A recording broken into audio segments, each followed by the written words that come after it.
It was a real hell of a impact, but I did have the wherewithal to get out of my car because I realized I was sitting in the interstate with no lights on because it was completely black now. And when I got out of the car, this is when I realized it was a truck that I had hit. My dash cam really shows a really Oh, wow. horrific. Thank you for tuning in to the Critical Conversations podcast, brought to you by Mind the Frontline. Established in 2023 as a 501c3, Mind the Frontline is your ally in the journey to support those who selflessly safeguard our communities. Their core mission revolves around pioneering innovation and research, education, and overall well-being specifically tailored to healthcare, military, and public service frontline first responders. The Critical Conversation podcast is a dedicated space for police, fire, EMS, allied health workers, dispatchers, air medical, and military personnel, along with their families. Here, we dive into the heart of the matter, tackling essential topics such as mental health strategies, recovery methods, treatment options, the latest research, and professional development opportunities. Before we dive into today's episode on Critical Conversations, we do want to, however, acknowledge the nature of our discussions. Some of the content discussed may be triggering or intense as we explore the challenges and the triumphs within the first responder community. We recognize that these discussions may evoke strong emotions or memories. If you or someone you know is struggling and needs immediate support, we urge you to reach out to your agency's mental health resources or your local peer support group. In time of mental health crisis, you can always contact the National Suicide Prevention Lifeline by phone or via text at 988. Please remember you are never alone and help is always available. At Mind the Frontline, we are more than just a podcast. We are a community committed to fostering resilience within the entire first responder family. So whether you're on the front lines or supporting those who are, we invite you to subscribe, engage, and be a part of this vital mission. To learn more, please visit us at www.mindthefrontline.org. Now let's dive into today's critical conversation. Welcome, first responders, listeners, and Mind the Frontline members. We welcome you back to another episode of Critical Conversations by Mind the Frontline, the podcast that stands with you at the front line of first responder mental health and wellness and recovery. I'm your host, Chris Matana. I'm a former firefighter and flight paramedic and also president of the Mind the Frontline organization. And I'm thrilled to have you guys join us today on today's episode as we talk a little bit about transitioning from the military to the EMS and learning a little bit more about just kind of what we might feel, some of those emotions and things like that. So I really have a great guest for you guys today, and I'm really excited to kind of not only hear his story, but share that with you so we can all kind of take away something. We have an incredible episode lined out. It does feature a fellow first responder, even though he is an air medical pilot. I still consider them first responders, and there really isn't a lot of organizations or resources out there for mental health and wellness. They're kind of out there on their own. So it's exciting to have Don Spells with us today. He's a former military pilot. He now is serving in HEMS. He's flying Part 91 right now, but he's got years and years of experience flying 135. And he's got over 45 years of helicopter experience with over 10,000 hours. Holy cow. If you don't know that is a lot of hours, folks. But 10,000 hours on both the helo and the fixed wing with over 37 years in HEMS and 40 plus years going with the Army National Guard and the reserves. So let's introduce Don to the show. Don, go ahead and share a little bit about you, why you wanted to come on the show, what kind of piqued your interest about Mind the Frontlines and the Critical Conversation podcast, and what can our viewers and listeners kind of, hear to kind of get to know you a little bit more? Well, thank you, Chris, for having me on. I appreciate you taking the time. For myself, I went into the Army in 1974, right out of high school. I spent the summer kind of kicking around after graduating, and at that time they were showing commercials on TV for flight school or high school to flight school. And it was to go straight into the Army, go to flight school, and become a warrant officer. And that really appealed to me. I'd always wanted to be a helicopter pilot and just to fly. So that's what I did, and had a little sidetrack. Became a helicopter mechanic first, and it took time to go get through all that necessary paperwork and all the things you have to do to go to flight school. But I made it in late summer of 76 and graduated in 77. Went straight to Korea. Did a 1-year stint there as started out as a Huey pilot, but immediately transitioned to OH-58 and became a scout pilot, which, as it turns out, was very, very helpful for me as I went through my military career. And then I had a lot of experience in the lighter aircraft that were used in EMS, as it turns out. So I spent 7.5 years or so on active duty. I left active duty and went to work with petroleum helicopters down in the Gulf of Mexico, flying 206s and the AS-350D A-Star. Did that for about 3 years. Went to flight school again as an Army reservist for the Cobra course, which I flew the Cobra in training, but never flew it after that. But that's when I actually applied. After I got through with that, I applied for a local position, EMS position here in Tallahassee. I was living up in South Georgia at the time, where I grew up. And in 1985, I became an EMS pilot and flying 206 L1s and with a 206 B3 as a backup. And if you can think about those days, I know the older pilots will understand that when most of the aircraft at the time in civilian world had a wet compass and an ADF, and that's basically all we had in the aircraft we were flying at the time.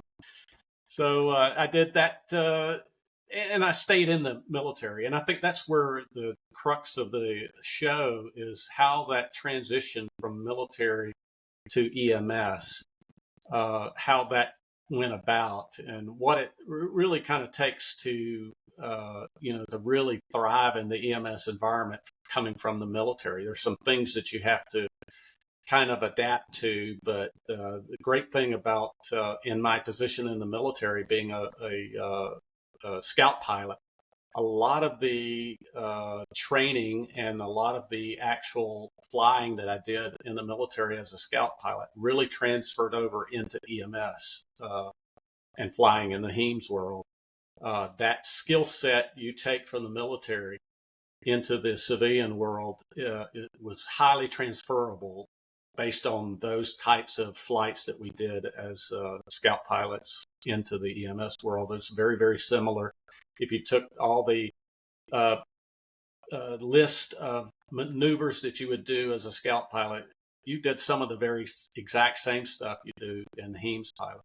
And I think that was the biggest thing that was really helpful for me to have the skill set going into it. In the military at the time that I was flying, we primarily flew single pilot. And that's all you typically do in the EMS world, a single pilot. Nowadays, in the military, you have two pilots, and you have a pilot or a co-pilot or an air mission commander and a pilot. But once you get in the HEMS, it's all you. And you really have to take that, the idea that you're a professional pilot and this is what you do, to heart, because it's all you up in the front of the aircraft. And I could kind of relate to that as like when I became a paramedic, it's like, it's all you now, it's like, oh, right. Shoot, I got to step into the big boy shoes. I don't have, my paramedic to look up to or anything like that. And right. I just want to point out, Don, that you've mentioned 3 aircraft that are among one of my, my favorite, almost my top 3. They're definitely the 3 of the top 5, but the Huey, the OH-58, especially the Kiowa version of it, and looking at the Cobra. I mean, that's an old workhorse from back in the days, but that thing is sick, especially the Zulu model I used to be around when I was down in Yuma. Yeah, I flew the S model in training, and so we had the tow missiles and the helmet sighted 3-barrel 20-millimeter cannon on the front of the aircraft. So it was respectable at the time. Yeah, that Vulcan cannon would really wake you up. Yeah.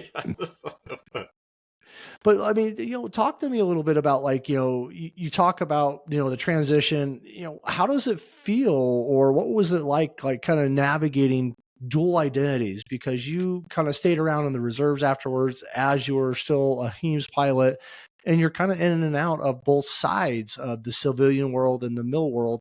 Um, you know, and you mentioned a lot during your intro, just kind of talking about, what you did as a scout pilot, flying the OH-58, how that transitioned over into the civilian world. If you want to talk a little bit about, what was that like, that initial transition, especially too. Yeah, well, the one thing that I was kind of positioning myself in the military, I was always had in mind that I was not going to spend uh, 20 years in the military and then get out. Always knew that I was going to do this till I got the skill set that I felt I needed, and I could get out of the military and go into a civilian job. And at the time, the EMS was still kind of new back in those days. But I looked at it Now, when you say as, back in those days, let's put a date on this. yeah, For this a is lot of these people that don't even understand like when HIMS even started, and yeah. what the Well, first program was maybe. yeah. Well, HIMS has been around for a while. I left active duty in 1981, and there was always already rumblings about military guys going to civilian jobs. And I ran into a couple of people when I went to PHI when I first got out, and who I'd been in the Army with. And there was already the talk of EMS. And during that time period, uh, it was okay. I've got a skill set that's in the military, and I had stayed in the Army Reserves as in the Individual Ready Reserve at that time. And so I did my annual training, a 19-day period annually, obviously. Hmm. And I would get to fly usually the UH-1 because they didn't have a lot of, at the time when I first got out, that you could select a unit you would desire to go to. If they would accept you, you could go to that unit and fly. And so I just typically ended up going to Fort Rucker and flying to Huey for that 19-day period.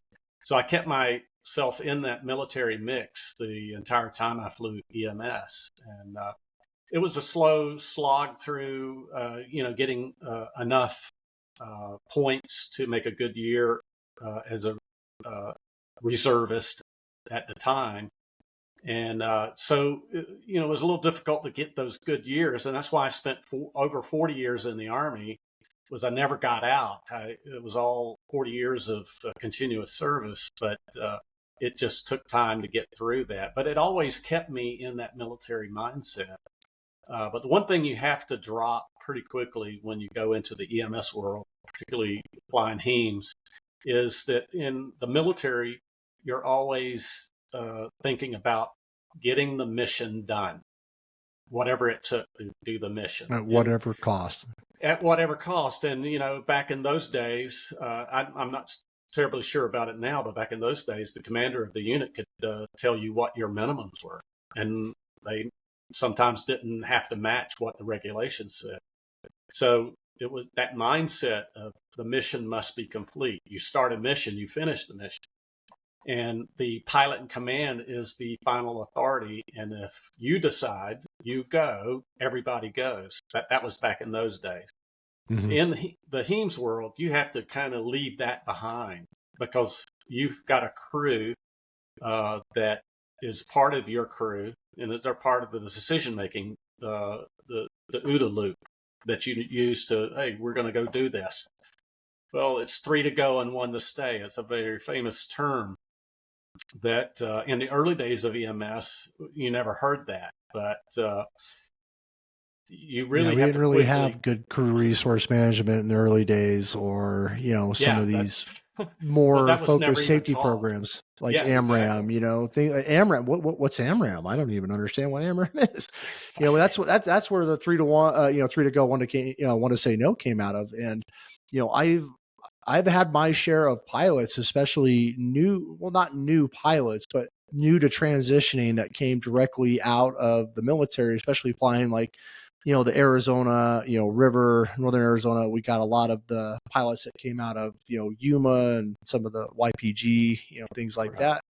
And, one of the things that I would notice is exactly what you kind of said, is some of them have this mentality of, we got to go. And, me as a now educated crew member, because there's many times I wasn't, especially early on. And when I was still wet behind the ears, or very wet, because I always say you're wet behind the ears. You never can learn too much. But I'd find these individuals, they would come out and they just wanted, you look outside and go, dude, we're not going to go fly in that. Are you kidding me? Like, I'm not getting in that aircraft. And I remember the first time I said that to this lieutenant, he was a lieutenant colonel that just rotated out. Me telling him that we weren't going to take the mission, you could just see the gas just get poured on the fire, because he was just like, Right. wait, what? I said get in the aircraft, boy. And we had to have a little conversation about, hey, what am I comfortable with? Because maybe you're used to it, in the military world. There's that power command structure. There's a lot of not only liability, but just decision-making processes that happen solely based on the pilot in command, and everybody kind of follows that leadership. And it's a little bit of a different kind of structure when you get into the civilian HIMS world, or air medical in general, and so, Right. I've seen some of those struggles for some of the newer people that transition out. I've Yeah. actually seen it get better, actually, the longer that I was actually in air medical, is because I think you started seeing a little bit of the transition from civilian aviation, at least the regs and requirements and policies, kind of transition a little bit over to the military side. So it wasn't such a completely different world. I mean, really, it was almost like, this gentleman who's used to Earth now landing on the moon. And yeah, you feel like you can fly. A helicopter is a helicopter is a helicopter, but it's not the same kind of helicopter. It's not the same duck quack, so to speak, Right. Right. Well, in the early days of my flying in EMS, we had no written minimums for weather. They were not written down. And we were basically looking at, what did the Part 135 regulations say, or Part 91? And as long as you live with those and, go, no one said anything to you. In 1986, I think it was the year that we had a rash of about, I don't know, it was a huge number of IFR related crashes where 24 or 25 people were killed in that one year.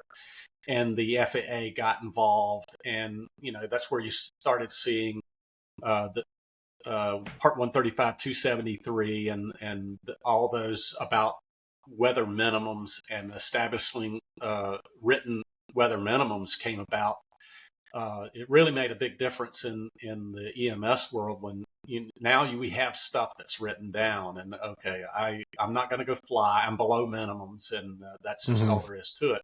And that saved a lot of people. Now, a lot of the things I think nowadays that's saving people is that we have new technology that's coming into the helicopter world, better equipment, more equipment to give you that spatial awareness that you need in EMS, because out flying at 3 o'clock in the morning and weather that you get a taste of seat cushion in your mouth when you're flying in it, and then you're still legal, but you have situational awareness now that we didn't have back in the day. With the advent of more and more. Taste your seat cushions. That's a good one. I've never heard that one, Don. That's an old Army term, but you even today, even with the minimums, there are times when if you're non NVG, which the day I flew NVG for the first time in helicopters in EMS was a game changer for me. I'll swore I would never go back to flying unaided night in EMS. Yeah, and I came in 2008, and I've always had NVGs, but when we went from the green to the white FOSS, goggles, man, it was just like an eye opener. You're like, holy cow, I can't even believe I was flying with green all these layers, like, let alone like, oh man, I don't know what flying unaided is like, but I can tell you there's times like where I've had a goggle failure or the pilot's had a goggle failure and I have to go, hey, here are my goggles, you know, Yeah. and I'm sitting up front just like staring off in the black. And I'm like, yeah, I can definitely taste I can taste my seat cushion now. Yeah, it's kind of chewy. That is a real thing. Yeah.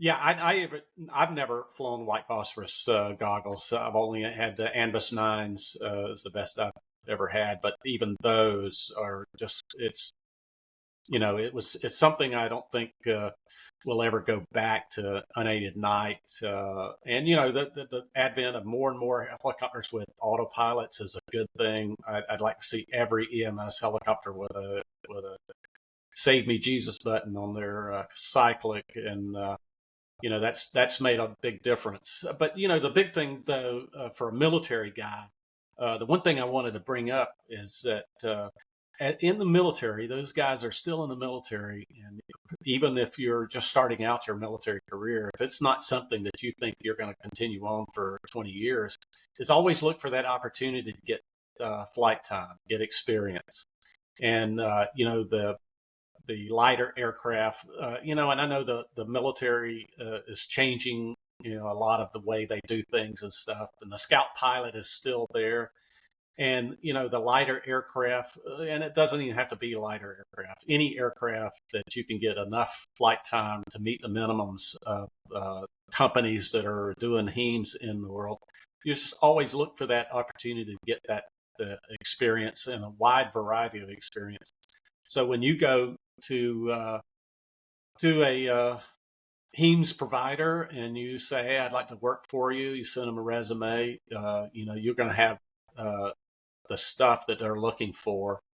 And most of them are night vision goggle flying companies. So, all that time you're going to have in there, if you can get some of the unaided in there as well, because that kind of still is appropriate at times, but not in the EMS, but for my feeling. But when you go to to a company and say, hey, I want to fly EMS, you can expect that you're going to get good training.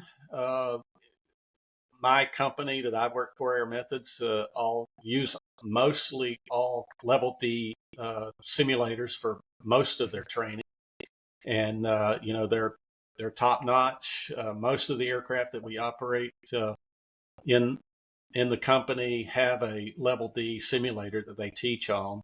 And then you get time in the actual aircraft during a transition, because you'll go through a full transition in that level D, and then you'll go fly the real aircraft.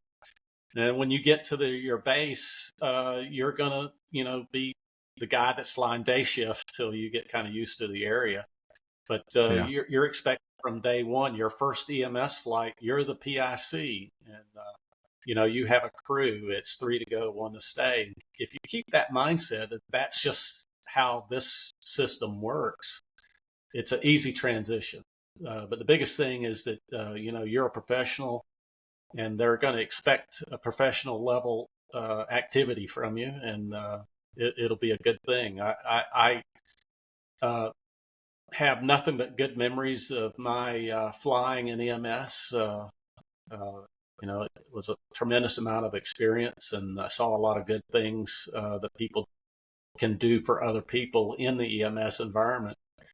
And I wouldn't trade it for anything.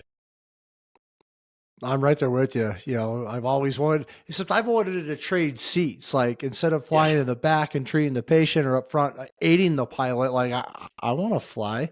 So, I think you get that bug, and there's times where we want to switch places. Some of my favorite pilots have always been kind of the Kiowa pilots, because you brought up Scout and things like that. But some of those guys, man, like I had a pilot named Chris Moore that helped me start up the Oregon lifeguard bases up there in Grants Pass and Tillamook, and the guy just was cool as a cucumber. He knew how to control that aircraft almost completely blind if he had to. Like, he just was getting him in that aircraft. He was just one. He was the stick. He was the cyclic. Right. Great people, and I've been a part of a lot of new pilots to EMS, whether they came from the fixed wing side, the civilian side, tour operators, flying the Gulf. I've been there on their first day and helped them as a crew member to kind of navigate it, really kind of doing the pre-plan, kind of trying to keep, because I come from the public safety world, and so, as a firefighter, we every day there's stuff that has to go on, at certain times, or there's certain requirements. And so we kind of had a routine. And so by creating kind of a routine on shift, I found that it really aided in their transition because, hey, in the morning, we're going to do this. We're going to get together as a team. We're going to go out and pre-flight the aircraft, make sure there's no FODs, on the LZ, all this stuff. And it kind of gave them a sense of almost normalcy or balance, I would say. And then even when the first tone drop or the first text comes through for a flight, it's like, hey, I'm going to help you work through it. I'm going to help be a resource, and I've had really good pilots come through. There are those lone wolves, I call them, that come in with the ego of, once again, I'm pilot in command. You sit in the back, you shut up, you hold on. And that pilot usually has a lot of friction ahead of them. And I don't see that transition being as easy as it probably could. Some other things that you mentioned that I wanted to just kind of touch bases on, especially for our non-aviation first responders that might be listening to this, or just any of the viewers.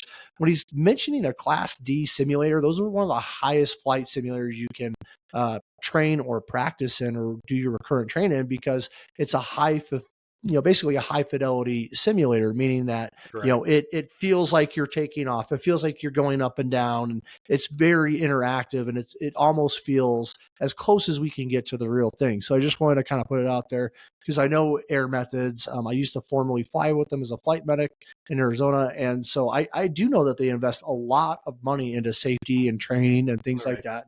And that is typically what you would find in a lot of the larger air medical companies if they're looking to transition out. The other thing, bringing up is the amount of hours. Don, do you off the top of your head know what are companies looking for as far as minimum hours, PIC, total flight, things like that? As far as the requirements, I can reference the CAMES requirements, obviously, and that's maybe a starting point, but I just wanted to see if you knew something off the top of your head.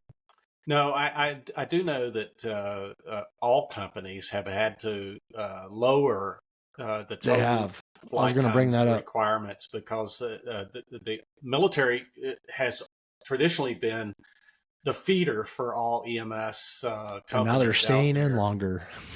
They're staying in longer, and unfortunately, they're not getting the amount of flight time that we used to get in the military. I think I left the military with about 1,700 hours when I went to work for PHI, and I picked up quite a bit of time there. So when I showed up for EMS flying, I had a lot of time under my belt, and it just happened to be in the aircraft that I'd been flying in the military and at PHI. Boom! I dropped right into a position and off I went. But I don't know the exact number, but of course you can pull up any of the major operators, or any of the operators have a website, and look at the career page, and you'll see what their minimums are. You're going to see. I would not be surprised to see 1,500 total hours and required total time. And then they obviously want some turbine time as well. That's where you see a lot of civilian pilots that's coming on board EMS now. And, even those who have quite a bit of instructor time or flying, even crop dusters. We've seen crop dusters come through before that had lots of time in crop dusters, but, some of it, they're going to require turbine time. Yeah. So I know the CAMES requirements when it comes to, at least, I could kind of pull off the top of my head the helicopter requirements for a helicopter HEMS pilot, but it used to be 3,000 hours, and it's come down over the years. I remember when I first came in, it was 3,000 hours, and that was hard to get for a lot of people, but man, those pilots were experienced, right? And I saw over the years as I continued as a flight mech, and I saw the requirement of hours come down, to 2,500, and I believe it's at 2,000 or right around there right now, for total hours. And then piloting a command, they're looking at anywhere from 500, 100 to 500 or so, and then obviously turbine time. That's a hard thing for military guys now, is getting the pilot and command time. The Because if you're sitting PIC. there, Because if you, if you're the PIC, you're building the time, but if you're over there as the the it's just junior the guy. thing that you have to you've got to look for that opportunity to get the experience that you're going to need in the civilian world.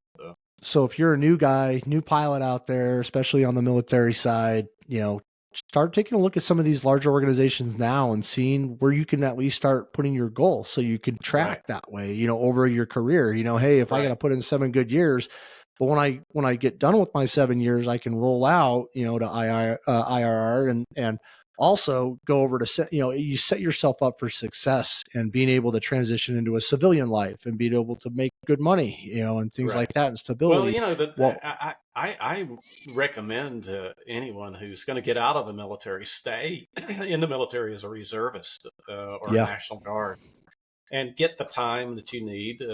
All companies support the military.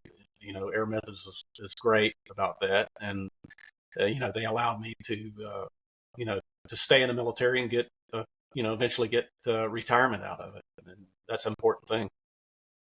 So when you talk about the transition out, the next thing I want to talk about or shift to is cultural shifts. What is the different, you got on the military side, sometimes people would imagine it to be very precise. I've heard it be very precise, but I've heard it very loosey goosey. Like you mentioned, like regs change on the fly, minimums go down or disappear all of a sudden. Um, but when we examine the contrast and the difference of culture between the military, which is known for more of its precision and structure, and the dynamic of a fast-paced environment over of HIMS, what are some of those adjustments and some strategies that you might have for those aspiring gentlemen or females, those aspiring new pilots that might want to transition over to the civilian side from the military side? Well, I mean, in the military, you're controlled basically by regulation. And, you as a pilot in the military, you got to know the regulation. You operate within those regulations. It's no different in the civilian world. All companies have operations manuals, and they're chock full of policies and procedures that you must follow as you're doing your job day to day, so hour for hour. And not unlike the military, the civilian side have risk assessments that you have to go through, and they're pretty tight nowadays, particularly after 9/11, when the requirement for operational control centers, and you pretty much don't fly unless somebody's watching you somewhere and keeping track of you and stuff. So that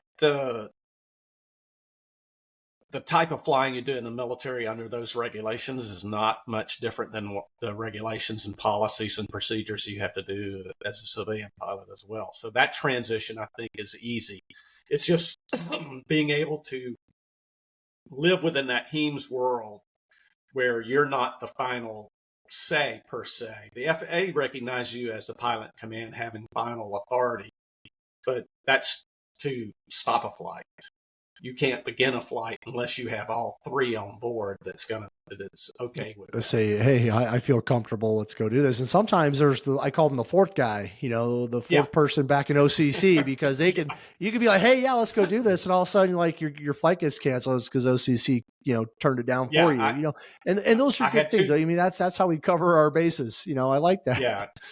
Yeah. I had two occasions where OCC canceled a flight on me. And okay, they weren't seeing what I was seeing, but they're their authority in it, so they can do that. And I've been there I didn't too have on a that problem side with that. where I I went back. complain. Yeah. Yeah, it's like they cancel as we get back. We're like, do they not even see? There's nothing, but, and that's just my reaction initially, especially, being a young kind of alpha male flight medic, But what I've learned with the experience is I've learned to appreciate it a lot, because I've also seen a lot of the safety implementations that have happened over these years since I've been Right. in this, which is almost 20 years. Seeing those safety changes has absolutely saved lives and continues to do so. And so my reactions right now, as I've gotten older, are not the same. It's more like, oh, hey, thank you, OCC, for having my back. I might even send Right. the guy an email just to let him know how much I appreciate it, because it's kind of like an unsung job. But they're basically looking after you to make sure that you all go home, and sometimes they may not see everything, but you know, I know there's times when you absolutely do need them, and you're very, very thankful to have them there. And so a good Oh little yeah, friendly reminder. absolutely.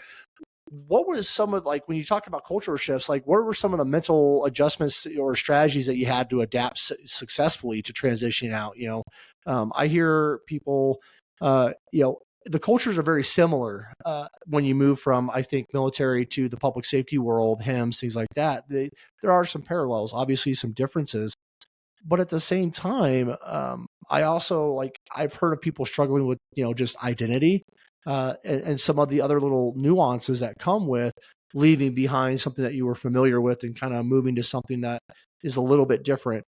Have you experienced that personally, or do you have any tips or tricks for those listening? Well, there were times when you kind of missed the camaraderie you had in the military settings, and but you get some of that, not on the bigger scale like in the military where you were in a unit and you knew everyone and you were always together in some capacity. But in teams, you're usually three of you on shift, and you still have some of that, but it's just a matter of forming the relationships and just having a good time with it and stay safe. That was one of the biggest things I think I missed when I was working DoD and fire, especially, is just that camaraderie. Being able to be with people every day, your crew.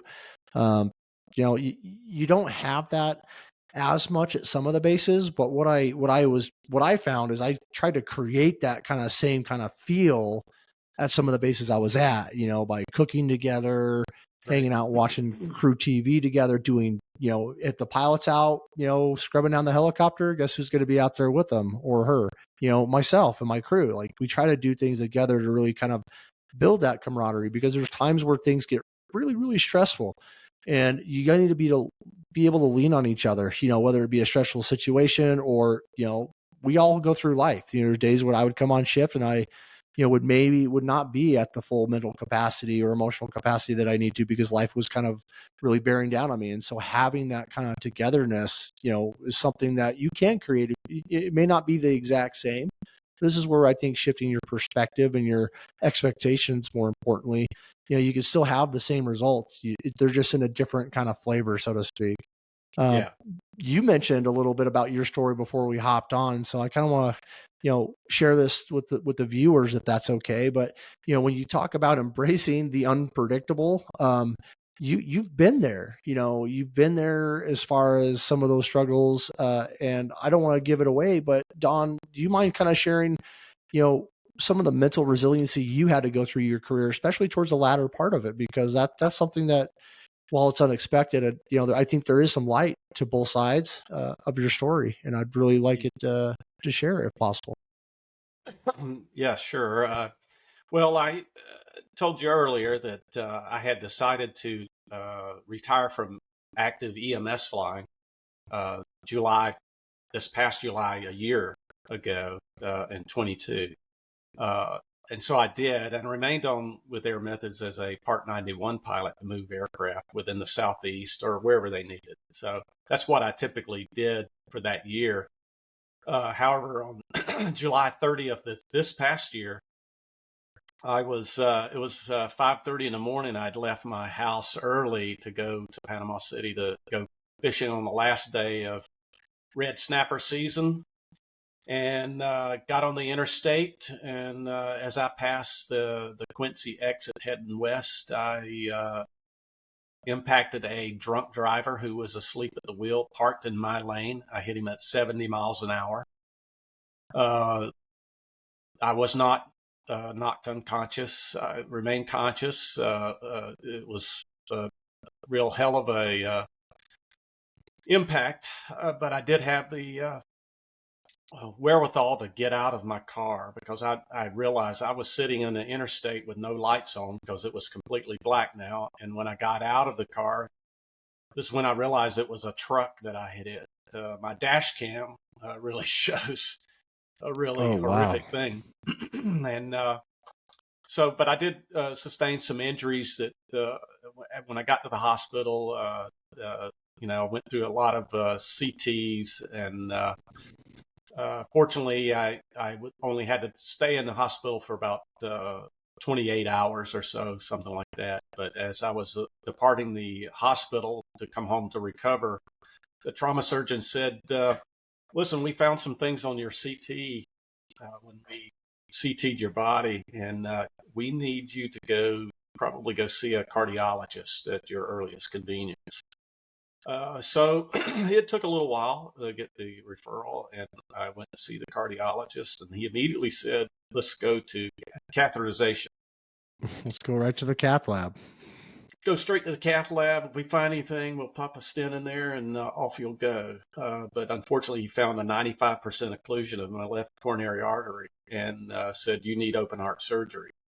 As a pilot, that was devastating news to me, because I knew exactly that I knew that the wreck itself required some time off, but this was going to be permanent.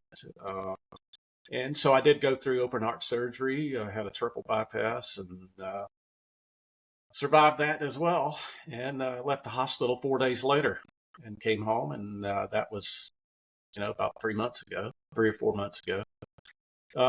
So as it turns out, that encounter with a drunk driver nearly killed me, but it kind of saved my life, because I probably wouldn't have known that I had this condition, that I didn't have any symptoms prior to that.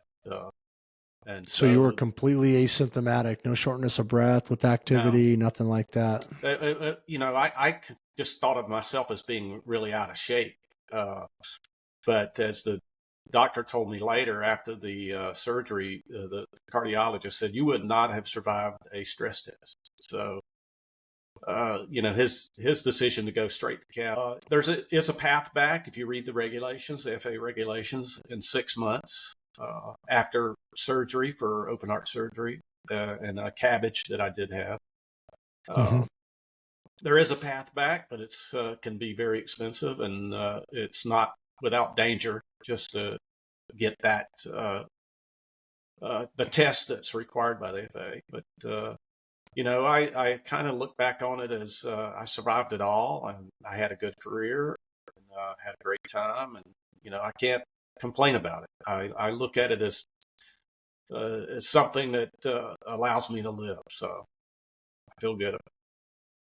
I love how you're able to pull some of the positivity out of that, Don, because you look behind me, like my vest and my flight helmet are on the rack, and they've been up there for the last 3.5 years. And that transition out of, clinical work, being on the flight line, things like that, I still feel like I want to jump back on right now. Like if there was a 407 out there and then you had to go on a scene flight, like get out of my way. I'm grabbing my helmet and I'm gone, and I just can't do that anymore, with my own mental health and putting that first for myself. I can somewhat empathize in some of that identity, and it's like that this is, and I didn't have the option at first. I eventually gained it back after 2 years of really intensive back therapy, but I had a really horrific back injury on the job that pretty much almost put me out, and even I remember the physician, and this is what scared the shit out of me. And I can only kind of relate a little bit to when you hearing the news of I need to go have open heart surgery, because you know exactly what that means as a pilot. You know exactly what that's going to do to your medical card. It's going to get pulled and punched right away. Right.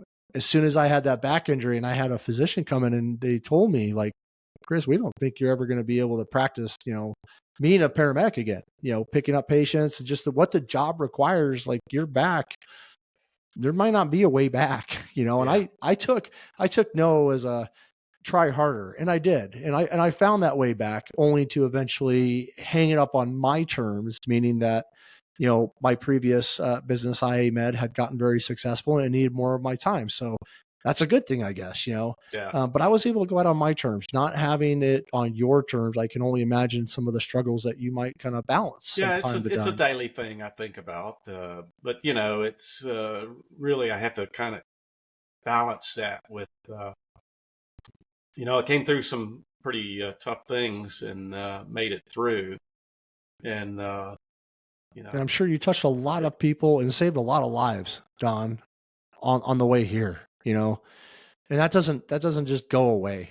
Those memories that we have, those really impactful flights and differences we made on those one time, I have 100 flights that were just, they were great flights, scenic, great time. But there are a handful of flights that I know, uh, without a doubt, the impact that I left behind on that family, that community, whatever it might be, and bringing closure, and so I do hope that you do, find that peace. And it sounds like, just like all of us, like me in my recovery, it is a day-to-day thing. What are some day-to-day things that you have a part of your routine now that you really didn't have, maybe a year ago?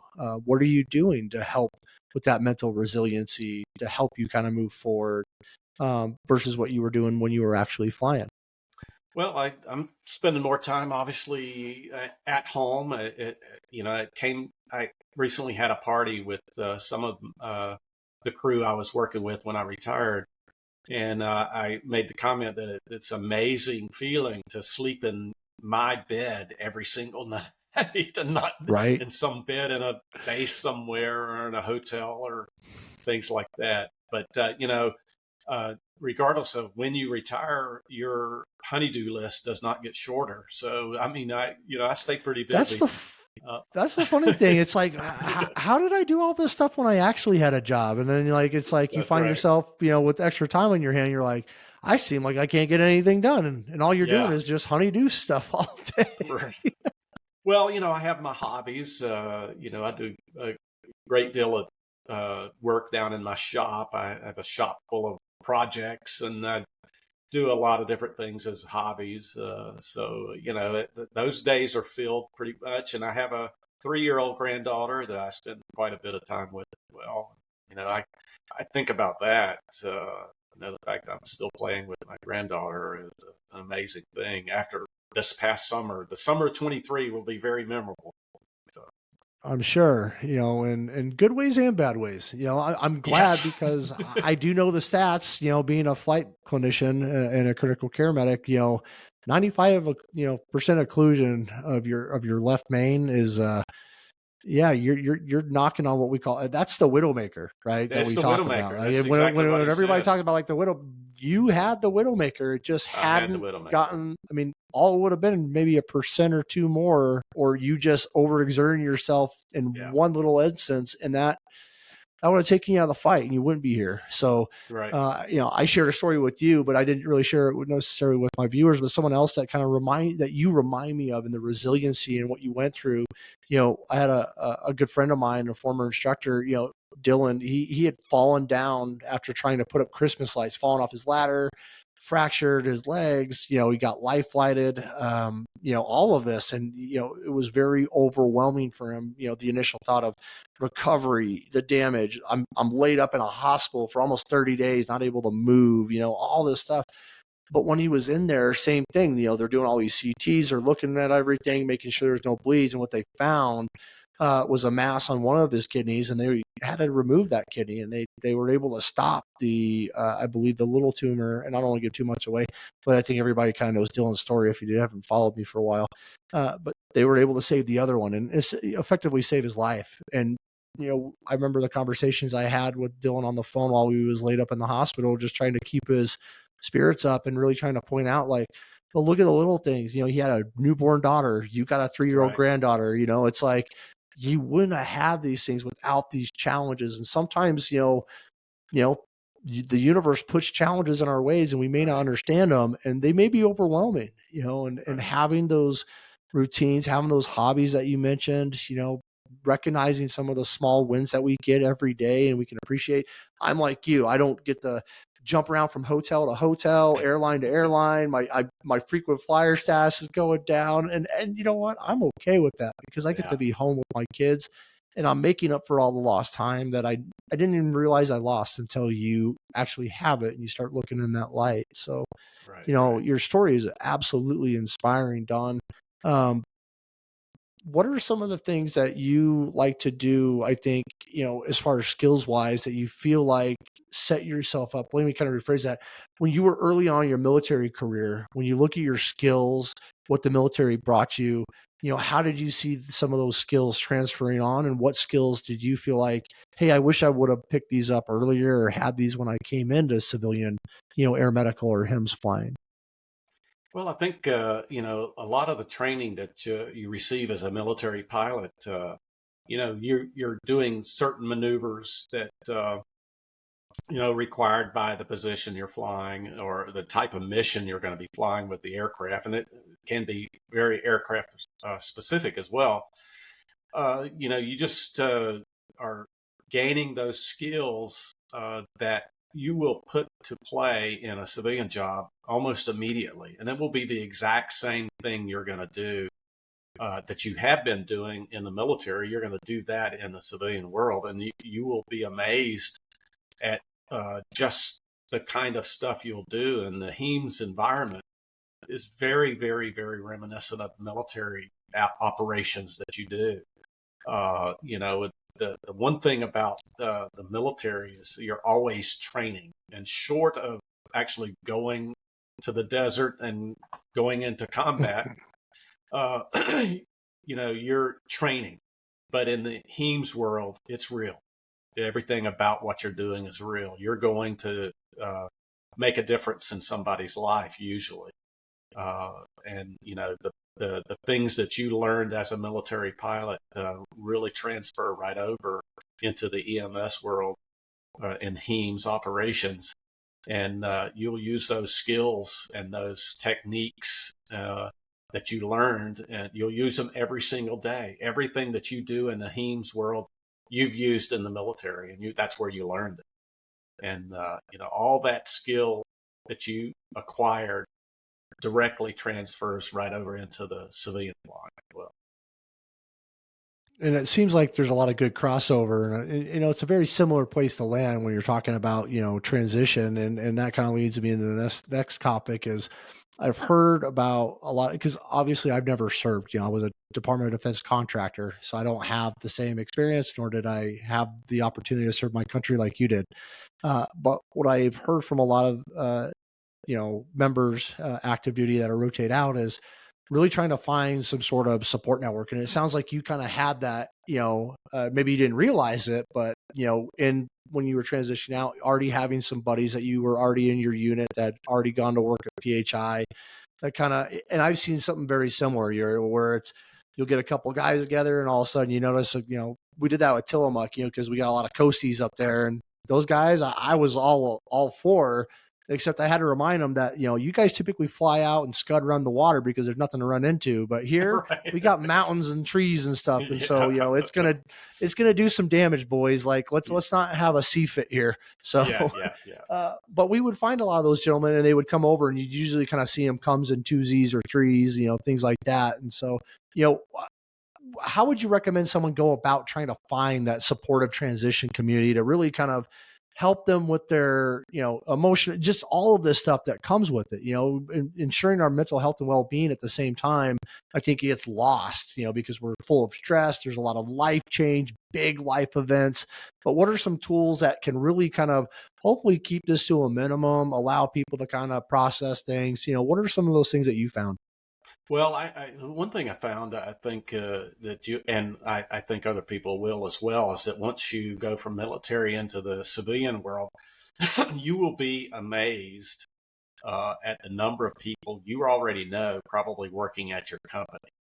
And, particularly people that you've served with, uh, there's going to be a lot of them that you served with in the company you actually work for. And so you have the ability to connect with those individuals. And, nowadays, with, you have email, and you've got FaceTime, and you've got Facebook, and, all the social media connections that you can have. That's where that comes into play, is that keeping connected with the people who are like-minded, like yourself, and in the same field. It helps to have that ability to bounce things off of one another, and to kind of understand and see where other people are, what they're thinking about their job, and how to get along, and in the world that's different from the military. So having the ability to connect with one another is pretty important, whether it be social media or just the fact that, a lot of us, have email contacts and phone numbers of people from years ago that's still in your Hmm. phone. You still have email, and, using those for your advantage to be able to bounce things off and to, kind of Leverage the network understand you've where been you are. building all these years while you Yeah. were in before you get out, huh? Funny Right. how that Yeah. works. Yeah, and I've seen It's all people about post, networking. It's it all is. about networking. You definitely have to keep networked, and you know, it's always good to have somebody on the inside that that can give you some insight, and particularly for military guys, if you've already got friends in the EMS world, which I would almost believe that there are quite a few, is Yeah. use those contacts to help you get along in your quest. So Yeah, I think I saw a warrant officer post not too long ago, on I think it was the flight paramedics group or something like that on Facebook. But he was basically like, "Hey, I got 3 years left, but I want to become a HIMSS pilot. Like, does anybody know any HIMSS pilot?" And you got to see, these former, active duty helicopter pilots jumped in. So there is a community out there. It's always silent, it's that's quiet in the right. background, but it's there when Right. you need it. Some other resources I would recommend, like the National EMS Pilots Association, NIMSPA, they have a great kind of Oh yeah. organization there, and you'll probably end up looking them up and becoming a member, hopefully. But Yeah. they have a lot of supportive resources, and they can at least, should you not have any immediate contacts, at least point you to the right directions. And they probably got Right. contacts within some of these organizations, so you can call and talk to the chief pilot and kind of, hey, what are you kind of looking for? What are you looking in? What hours should I be focused on to make myself a better candidate? And do you have any former or active active duty reserve pilots working for you that I could talk to? And I haven't found any organization out there yet. Classic, Tri-State Care Flight did this, PHI. I've seen Air Methods do it. Most of the organizations I've worked for have somebody there you'll probably Right. know or have heard of, right? Like, just like you mentioned, Don, like, it's a small It community is a on this side small of the world. fence. It So is. the likelihood someone is going to be relatively higher. At least they've heard your name. Um, which kind of transitions into my next thing and our kind of closing topic for today's show. But I look at your bio, Don, and 45 years you're going. I got to look at someone like you, and I have to ask the question because I'm sure we all go through that. There's the day-to-day struggles, feeling down, depressed, and the gunk, whatever you talk about. But would you think of long-term resilience? What are some of the lessons over 45 years that maybe you could pick from in a short, Yeah. couple of minutes that, or, you're like, hey, these things kind of helped me learn. These were little lessons along the way that helped me learn how to deal with life, how to deal with stress, to maybe shift my perspective. I'm having a crappy morning, but it doesn't mean I can't have a nice, beautiful afternoon or evening. What you've been doing this for 45 years. I did this for 23, and I can tell you it almost mentally crushed me. And there's things that I wish I would have done better, and or tools I would have had more of or learned sooner. What are some of those things that you could now pass on to the new guy, the junior warrant officer that is coming into the profession? He's a newer pilot, maybe 1 or 2 years under his belt, and he wants to get into this. How did you make it 45 years, Don? Because that is inspiring, sir. The amount of hours and what you've done, I can only imagine the ripples in the pond of life that you've left. Well, I tell you, you really have to keep an open mind to not take yourself too seriously, and you've got to look for the positive if you can find it. Always look for a positive in your situation, and just keep your focus on what it is you have as a goal in your life and what it is you want to achieve. And my goals were always to be as good as I possibly could at all times, because as an EMS pilot, you have to be 100% right every time. You have to have the same number of landings as you have takeoffs. That's just all there is to it.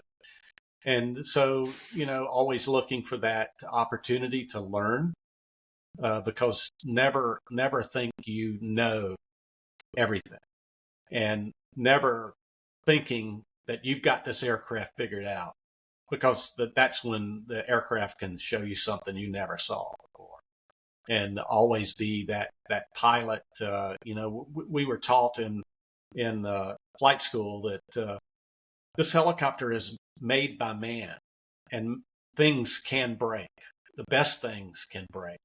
And we were always taught that this thing is going to break at the most inopportune time, but you better be ready for it.